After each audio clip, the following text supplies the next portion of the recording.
क्यों रास्ते में हू की सदा गूंजने लगी, क्यों रास्ते में हू की सदा गूंजने लगी, जो दरबदर की खाक उड़ाता था क्या हुआ। इंतसाब कृष्णचंद्र के मायानाज किरदार कालू भंगी के नाम, जिसने एक तरफ हज़ारों साल की बर्बरियत और इस्तेहसाल के ख़िलाफ़ एक दीवार का काम किया, तो दूसरी तरफ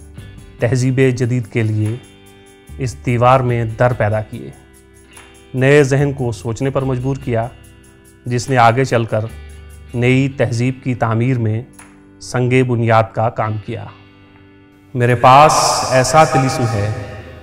जो कई ज़मानों का इस्म है, मेरे पास ऐसा तिलिस्म है जो कई ज़मानों का इस्म है, उसे जब भी सोचा बुला लिया, उसे जो भी चाहा बना दिया।